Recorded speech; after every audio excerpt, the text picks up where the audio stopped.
But I guess it's the question of what could happen next and what approach McCain or Obama would take. Look, the Taliban now control half of Afghanistan, not just at night, but in the day, during the day too. There's no doubt that Petraeus has got it right when he talks about things are going to get worse. Petraeus. And there's no doubt, too, that the famous British ambassador, Mr. Coles, by the way, he's in my book, and he's the guy who persuaded the British, when he was ambassador for Saudi Arabia, not to continue with the bribes inquiry by the British fraud squad into arms sales to Saudi Arabia. He's the guy who actually advised the fraud squad people to drop it. And this involved Bandar Bush. This involved the former absolutely, it's the same guy. I should just add that more than 20 years ago, a young diplomat in the Egyptian embassy in the British embassy in Cairo advised me to drop one of our stringers in the region and take on another stringer who was rather favourable to the Foreign Office. I didn't do as I was told, but that man was also Coles. What a strange career he has.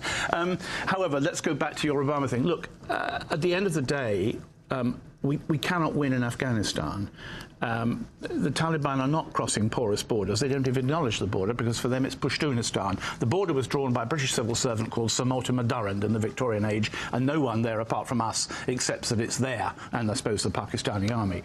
And the fact of the matter is that we have no policy there. The Karzai government is totally discredited. Karzai himself only rules his palace with the help of American mercenaries to protect him. His government is full of drug barons, warlords and criminals, and that includes the people down in Kandahar, which is virtually a lost city.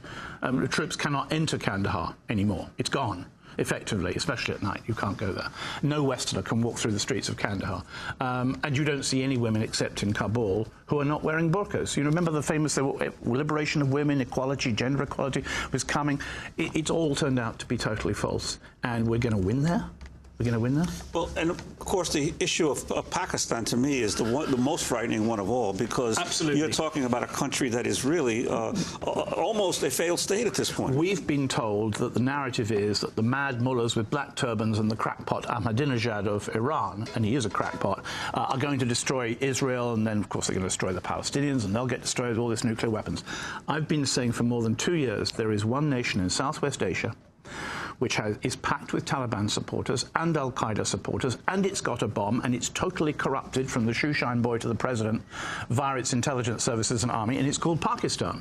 And only now are we beginning to see Pakistan pop up. I bet you if you run a computer check in the next few months, Iran will go right down to the bottom of the page, unless Israel chooses to bomb it, and up will go Pakistan. And suddenly, how do we deal with this country? It'll be a whole crazed mixture, which is already symbolized by the fact that, first of all, we put troops in on the ground in Pakistan and infringe its sovereignty.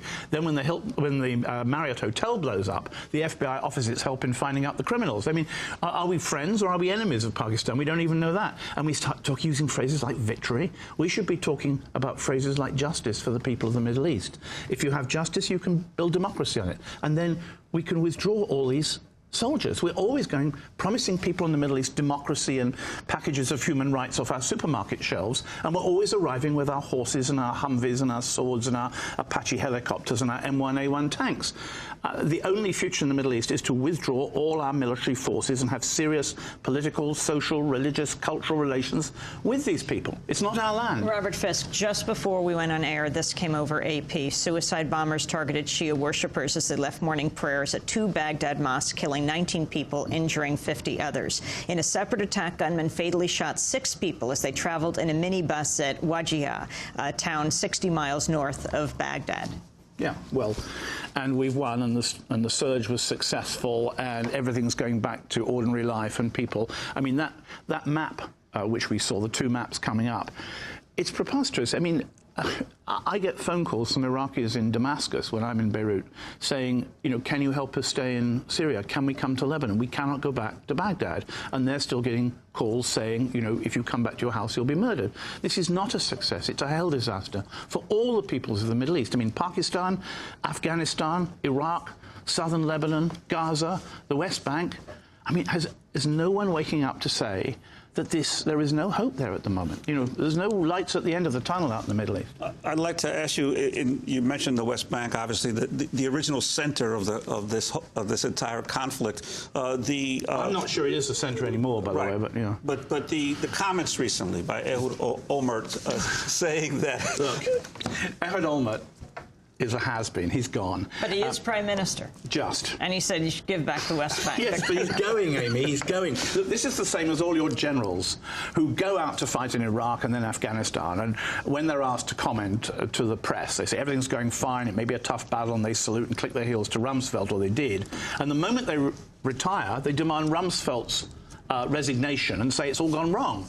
I mean, if only just one of them, just one, would say it in a press conference when they still had their uniform on, we might see a few changes coming about. But they don't. They keep their, they go to heel.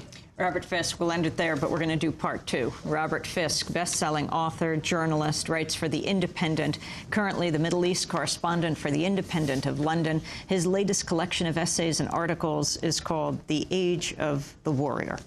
That does it for today's broadcast. Democracy Now! Is produced by Mike Burke, Sharif Odokudu, Sarah Monte, Angela Comet, Steve Martinez, Nicole Salazar, Hani Massoud, Robbie Karen, Mike DeFilippo, Miguel Noguera, Peter Curry's our engineers. Special thanks also to Becca Staley, Hugh Grant, Samantha Chambly, Jason Noor, John Randolph, Jose Miranda, Laura Chipley, Travis Collins, and Vesta Godars. Our website is democracynow.org, where we video and audio podcast the show, and our transcript of the full show is available. I'm Amy Goodman with Juan Gonzalez. Thanks for joining us.